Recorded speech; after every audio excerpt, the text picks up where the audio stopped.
Hello my dear student, welcome again. तो अभी हम लोगों ने पीछे लेक्चर में क्या देखा? व्हाइल लूप, फॉर लूप देखा। अब इसी लूप कॉन्सेप्ट रिलेटेड एक बहुत ही इंपॉर्टेंट कॉन्सेप्ट है, ब्रेक एंड कंटिन्यू स्टेटमेंट। अब ये दोनों क्या होते हैं, ब्रेक एंड कंटिन्यू स्टेटमेंट? ये जो दोनों स्टेटमेंट होते हैं, ये हमारे लूप के फ्लो को कंट्रोल करते हैं। ठीक है। जैसे हमारा नॉर्मल लूप क्या होता है, कंडीशन सेटिस्फाई हुआ, जितने भी लूप के अंदर ब्लॉक होते हैं वो सब एग्जीक्यूट होते हैं। किस फॉर्म में? एक सर्कुलर फॉर्म में एग्जीक्यूट होता है। कंडीशन सेटिस्फाई हुआ, फिर से कंडीशन चेक होगा, फिर से हमारा लूप चल देगा, फिर लूप चला, फिर कंडीशन सेटिस्फाई, दोबारा लूप चला, इसी तरीके से हमारा कंटिन्यूस में चलता रहता है। लेकिन ये जो दोनों स्टेटमेंट होते हैं, ब्रेक एंड कंटिन्यू, ये क्या करते हैं, इसी नॉर्मल फ्लो को चेंज करते हैं। अब आइए हम एक एक करके देखते हैं। सबसे पहला क्या है हमारा? Break statement. अब ब्रेक स्टेटमेंट जो होता है, ये हमारा क्या होता है, immediately stop the execution of the loop and transfer control to the statement after the loop. अब इसको हम समझे तो हमारा जो ब्रेक स्टेटमेंट होता है, ये हमारा लूप को तुरंत बंद करके हमारा जो लूप के आउटसाइड में प्रोग्राम होता है उसको रन करता है। जैसे मान लीजिए, आप रियल लाइफ एग्जांपल से समझिए। मान लीजिए क्या है, आपको एक बुक चाहिए किसी पर्टिकुलर टाइप की। जैसे मान लीजिए आपको पाइथन की ही बुक चाहिए। ठीक। अब आप कॉलेज स्टूडेंट हैं, तो आप क्या करेंगे? आप पाइथन का बुक लाइब्रेरी में ढूंढने जाएंगे। तो वहां पर लाइब्रेरी में बहुत सारी बुकें रखी होती हैं। तो आपको जैसे ही पाइथन की बुक मिलेगी, क्या आप और आगे बुक ढूंढेंगे? बिल्कुल नहीं, आप तुरंत सर्च करना बंद कर देंगे। तो ठीक इसी प्रकार से हमारा ब्रेक स्टेटमेंट होता है, ये हमारे लूप को तुरंत टर्मिनेट कर देता है। चलिए हम इसको एक एग्जांपल से देखते हैं, तब आपको अच्छे से क्लियर समझ में आएगा। ब्रेक में क्या होता है, हमें सिर्फ ब्रेक कीवर्ड यूज करना होता है। ये भी हम लोग कंडीशन के साथ में यूज करते हैं। चलिए हम इसको एक बार एग्जांपल से आपको समझाते हैं। जैसे मान लीजिए, अब यहां पर हमारा क्या है, एक फॉर लूप है। इसमें आई नाम का वेरिएबल है, जिसको हम कहां से देख रहे हैं, रेंज 1 to 10। अब ये हमारा सीक्वेंस कैसा क्रिएट होगा? ये सीक्वेंस में हमारा ऐसे होगा ना, 1 2 3 4 5 6 7 8 9 10। क्या 10 होगा यहाँ पर? सोच लो। जी नहीं, यहाँ 10 बिल्कुल नहीं होगा, क्योंकि हमारा जो स्टॉप होता है वो एक्सक्लूड होता है। ये बात आप ध्यान रखिएगा। तो अब यहाँ पर क्या है, हमने एक कंडीशन लगाया है कि जैसे अगर हमारा I 5 हो जाता है, तुरंत हमें क्या करना है, लूप को ब्रेक कर देना है। ओके। अब हमारा फॉर लूप चला, तो सबसे आई किससे इनिशिएट होगा? सबसे पहले आई की वैल्यू हमारी हो जाएगी 1। ठीक। और फिर हमारा यहाँ कंडीशन चेक होगा, क्या हमारा I 5 की इक्वल है? इसमें आई की वैल्यू है 1। I 5, क्या ये ट्रू है? नहीं, ये हमारा फॉल्स है। तो हमारा ब्रेक स्टेटमेंट चलेगा नहीं, तो हम सीधे हमारा कहाँ आ जाएगा, इंटरप्रिटेटर इस लाइन पे आ जाएगा। तो प्रिंट क्या कर देगा, आई की वैल्यू क्या है, 1। अब नेक्स्ट में होगा अगला कंडीशन। अब फिर से हमारा फॉर लूप चला। अब इसमें आई की वैल्यू कितनी हो जाएगी? आई की वैल्यू 2 हो जाएगी, क्योंकि ये फॉर लूप जो होता है हमारा ऑटोमेटिक इंक्रीमेंट करता रहता है इससे। क्योंकि ये यहाँ पर जो सीक्वेंस के एलिमेंट होते हैं उन्हीं के बिहाफ पे चलता है। या I 2 हो गया, क्या हमारा I 5 की इक्वल है? बिल्कुल नहीं। तो हमारा ये ब्रेक स्टेटमेंट चलेगा नहीं? चलेगा। क्या हमारा प्रिंट होगा, 2। अब ऐसा सिमिलर नेक्स्ट में चला, आई जब हमारा 3 हो गया, क्या आई हमारा 5 की इक्वल है? बिल्कुल नहीं है। तो हम इस लूप के अंदर में जाएंगे ही नहीं। तो प्रिंट क्या हो जाएगा, 3। सेम केस हमारा 4 के केस में, जब I = 4 हो गया, यहाँ पर क्या हो जाएगा, I = 5, बिल्कुल नहीं, गलत है। तो हमारा क्या हो जाएगा, 4 प्रिंट हो जाएगा। लेकिन अब ध्यान से दीजिएगा, अब क्या हुआ, अब आई की वैल्यू हमारी क्या हो चुकी है, 5। I = 5। आई, क्या हमारा I = 5 अब हो चुका है? बिल्कुल। तो अब क्या होगा, अब हमारा जो कंट्रोल है वो, ये इफ कंडीशन सही हो गया, अब इसके ब्रेक, ये स्टेटमेंट चलेगा ब्रेक। तो तुरंत क्या हो जाएगा, हमारा हमारा जो लूप है वो ब्रेक हो जाएगा। अब इस लाइन के आगे हमारा लूप एग्जीक्यूट नहीं होगा, और जो हमारा आउटपुट प्रिंट हो जाएगा, ये हो जाएगा 1 2 3 4। अगर वहीं पर, अगर यहाँ पर अगर ये लूप ना लिखा होता, ये हमारा जो लूप के अंदर में कंडीशन लिखा हुआ ये ना होता, तो नॉर्मल हमारा लूप क्या प्रिंट करता, हमारा लूप प्रिंट करता 1 2 3 4 5 6 7 8 9। लेकिन अब क्या प्रिंट हो रहा है, सिर्फ हमारा सिर्फ प्रिंट हो रहा है 1 2 3 4। ऐसा क्यों हुआ? क्योंकि हमारा जैसे कंडीशन मेट हुआ तो तुरंत ब्रेक स्टेटमेंट चल गया, और ब्रेक जैसे ही स्टेटमेंट चला तुरंत हमारे लूप का जो नॉर्मल एग्जीक्यूशन था वो स्टॉप हो गया। तो ये काम हमारा करता है ब्रेक। आप ऐसा समझिए, आप हाईवे पे कंटिन्यूसली गाड़ी चला रहे हैं और जैसे ही आप ब्रेक लगाते हैं तो उससे क्या होता है, आपकी गाड़ी रुक जाती है। तो सेम कॉन्सेप्ट यहाँ पर भी फॉर लूप में है। चलिए हम इसको एक बार आपको जुपिटर लैब पे करके दिखाते हैं जिससे आपको और क्लियर होगा। अब आप यहाँ देखिए, हम लोगों ने अभी जो पीछे प्रोग्राम डिस्कस किया है इसको हम बिना ब्रेक के पहले एक बार रन करके आपको दिखाते हैं, फिर उसके बाद हम ब्रेक स्टेटमेंट यूज करके फिर रन करेंगे। अब ये देखिए हमारा नॉर्मल प्रोग्राम, हम इसको एक बार एग्जीक्यूट करते हैं तो हमारा आउटपुट क्या आ गया, 1 2 3 4 5 6 7 8 9, जैसे हमने आपसे डिस्कस किया तो वही आउटपुट आ गया। अब चलिए हम यहाँ पर ब्रेक स्टेटमेंट यूज करके आपको दिखाते हैं। अब उसी सेम प्रोग्राम में हम लोगों ने क्या किया, यहाँ पर ब्रेक स्टेटमेंट यूज कर लिया। तो यहाँ पर हमारा क्या कंडीशन है, जब हमारी आई की वैल्यू 5 हो जाए तुरंत हमारा फॉर लूप एग्जीक्यूट होना बंद हो जाए या स्टॉप हो जाए। चलिए हम देखते हैं हमारा आउटपुट क्या आना चाहिए, 1 2 3 4, क्योंकि जैसे 5 आएगा हमारा लूप स्टॉप हो जाएगा और ये वाला स्टेटमेंट हमारा जो प्रिंट है ये चल नहीं पाएगा। इसी वजह से हमारा 5 के आगे 5 ना ही प्रिंट होगा ना उसके आगे प्रिंट होगा। चलिए यहाँ पर देखते हैं क्या हो गया हमारा आउटपुट, 1 2 3 4। तो ये था हमारा ब्रेक स्टेटमेंट। ब्रेक मतलब कि हमारा लूप को तुरंत स्टॉप कर देता है। अब हम लोग ब्रेक स्टेटमेंट समझ लें, चलिए हम इसके एक बार फ्लो चार्ट रिप्रेजेंटेशन को भी समझ लेते हैं। अब जैसे अगर मान लीजिए हमारा यहाँ पर प्रोग्राम स्टार्ट हुआ, ठीक है, उसके बाद क्या होता है, अगर प्रोग्राम हमारा स्टार्ट, सबसे पहले क्या हमारा लूप कंडीशन चेक होता है। अगर हमारा लूप कंडीशन फॉल्स है तुरंत क्या होगा, लूप लूप हमारा स्टॉप हो जाएगा। और उसके जो आउटसाइड में है, लूप के बाहर में, जैसे मान लीजिए हमारा फॉर लूप यहाँ पर लिखा हुआ है, फॉर आई इन, यहाँ पर हमारा कोई है, यहाँ पर हमारा इसका ब्लॉक है। फिर इस फॉर लूप के आउटर में क्या लिखा हुआ, प्रिंट एंड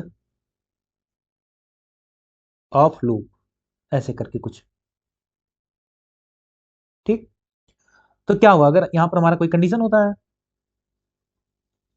अब जैसे यहाँ पर कंडीशन फॉल्स हुआ तो क्या हमारा सिर्फ प्रिंट हो जाएगा, प्रिंट एंड ऑफ लूप, ठीक, ये हमारा चल जाएगा और हमारा प्रोग्राम एंड हो जाएगा। और वहीं पर अगर हमारा प्रोग्राम ट्रू होता है तो उसके बाद क्या होगा, हम फॉर लूप के अंदर में जाएंगे, ये हमारा फॉर लूप के अंदर का स्टेटमेंट है, ये रन होगा। और उसके अंदर में क्या होता है हमारा, हम उसी के अंदर में ब्रेक स्टेटमेंट यहाँ पर मान लीजिए यूज किए हैं इसी कंडीशन के साथ। जैसे अगर हमारा ब्रेक स्टेटमेंट चला तो हमारा फॉर लूप स्टॉप हो जाएगा और जो हमारे फॉर लूप के बाहर में है प्रोग्राम लिखे वो रन होंगे, या अगर कुछ नहीं तो हमारा प्रोग्राम एंड हो जाएगा। और अगर हमारा ब्रेक स्टेटमेंट नहीं चलता तो हमारा लूप कंटिन्यूसली चलता रहेगा। तो ये था हमारा ब्रेक स्टेटमेंट का लूप में रिप्रेजेंटेशन। अब हम लोग क्या करते हैं, कंटिन्यू स्टेटमेंट देखते हैं। अब कंटिन्यू स्टेटमेंट जो होता है हमारा, ये थोड़ा ब्रेक स्टेटमेंट से हटके काम करता है। जिस तरीके से हमारा ब्रेक स्टेटमेंट क्या करता था, जो लूप होता था उसको स्टॉप कर देता था, उसके एग्जीक्यूशन को स्टॉप कर देता था, हमारा लूप स्टॉप हो जाता था। लेकिन लेकिन कंटिन्यू स्टेटमेंट क्या है, ये सिर्फ एक आइटरेशन को स्किप कर देता है। जैसे अगर मैं एग्जांपल के लिए आपको समझाऊं, आप जब कॉलेज में जाते हैं तो आपका हर डे अटेंडेंस लिया जाता है, पर डे अटेंडेंस लिया जाता है। लेकिन क्या वो अटेंडेंस आपका हॉलीडेज के दिन पे भी लिया जाता है? नहीं। जैसे मान लीजिए ये मंथ का डेट है 1 2 3 4 5 6 7 8, ठीक। आप जस्ट एग्जांपल के लिए समझिएगा, मान लीजिए 5 तारीख को आपका हॉलीडेज है, तो क्या होगा, तो आपका पहले तारीख का भी अटेंडेंस लिया जाएगा, दूसरे का भी लिया जाएगा, तीसरे का भी लिया जाएगा, चौथे का भी अटेंडेंस लिया जाएगा। लेकिन जो 5वां तारीख आएगा उस दिन आपका अटेंडेंस नहीं लिया जाएगा क्योंकि वहां पर उस दिन हॉलीडेज है। फिर आपका जब लेकिन आप 6 को कॉलेज में जाएंगे तो दोबारा आपका अटेंडेंस फिर से होगा 6 7 8। तो क्या हुआ, क्या आपका अटेंडेंस, कॉलेज ने अटेंडेंस लेना बंद किया? नहीं, सिर्फ जिस दिन हॉलीडे था उस दिन स्किप कर दिया, स्किप हो गया, क्योंकि आप कॉलेज गए नहीं तो अटेंडेंस लिया नहीं गया। तो सेम टाइप से हमारा कंटिन्यू स्टेटमेंट काम करता है। चलिए हम इसको आपको एग्जांपल से समझाते हैं।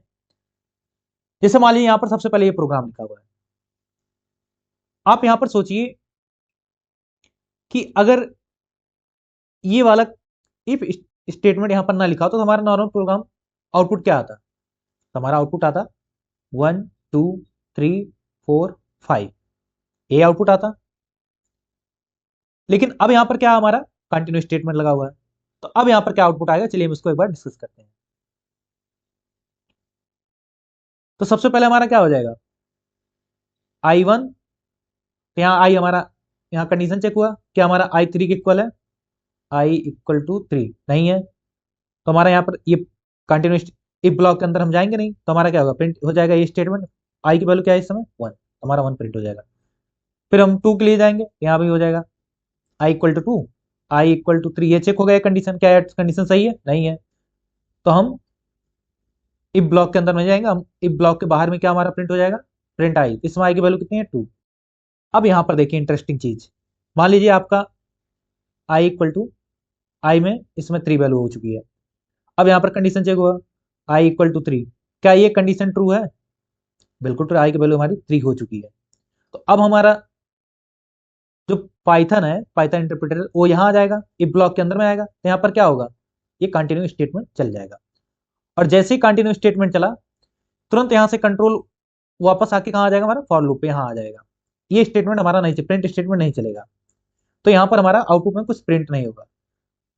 इसके बाद क्या हो जाएगा, अब आई की वैल्यू हमारी 4 हो चुकी है, तो आई में हमारा असाइन हो जाएगा 4, और यहाँ पर चेक होगा I = 3, क्या हमारा I 3 के इक्वल है, बिल्कुल नहीं, बिल्कुल नहीं, क्योंकि हमारा आई की वैल्यू कितनी 4 है, तो ये हमारा रॉन्ग हो जाएगा, और हमारा ये ब्लॉक चलेगा नहीं, तो प्रिंट क्या हो जाएगा, यहाँ पर प्रिंट हो जाएगा 4।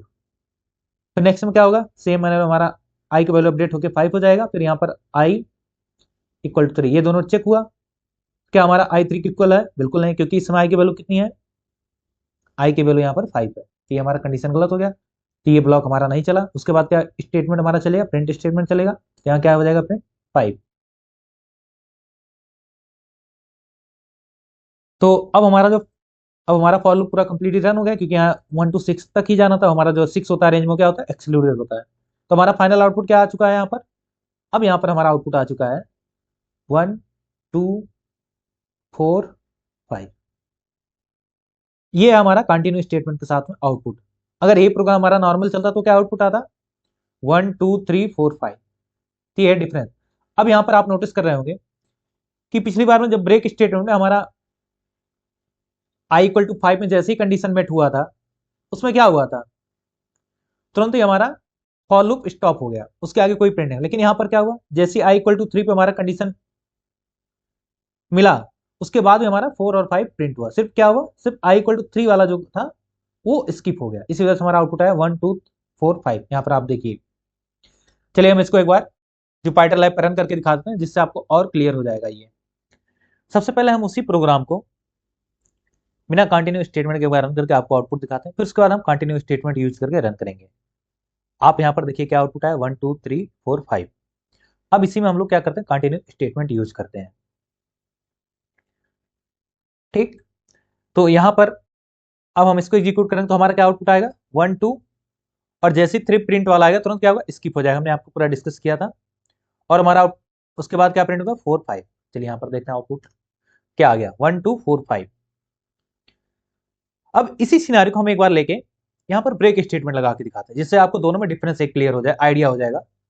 चलिए हम एक बार और इसी को एग्जीक्यूट करते हैं यहाँ पर, लेकिन हम क्या यूज करेंगे, ब्रेक स्टेटमेंट। यहाँ जहाँ कंटिन्यू लिखा है इसके जगह हम क्या यूज करेंगे, ब्रेक।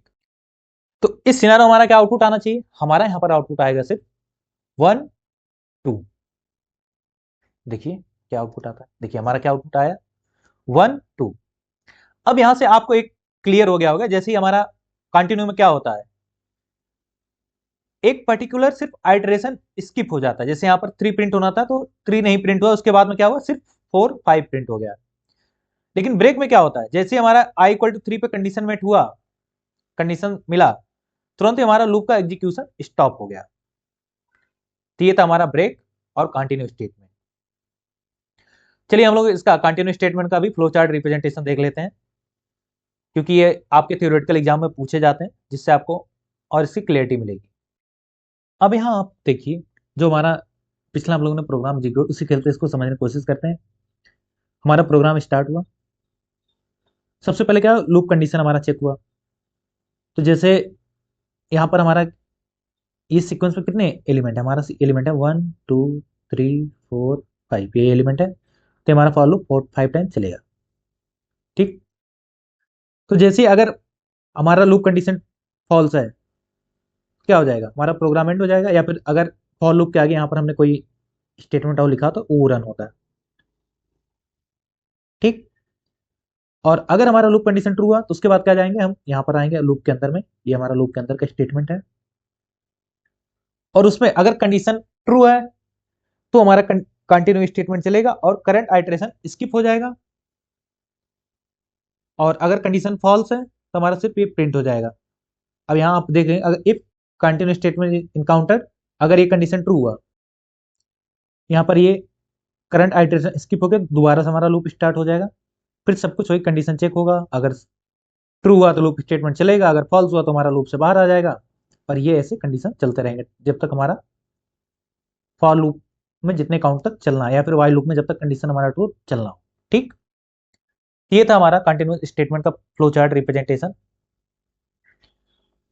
तो आप सबको ये समझ में आया होगा, कंटिन्यूस स्टेटमेंट और फ्लो चार्ट रिप्रेजेंटेशन, और ब्रेक स्टेटमेंट और उसका फ्लो चार्ट रिप्रेजेंटेशन। तो अब हम मिलते हैं नए लेक्चर में।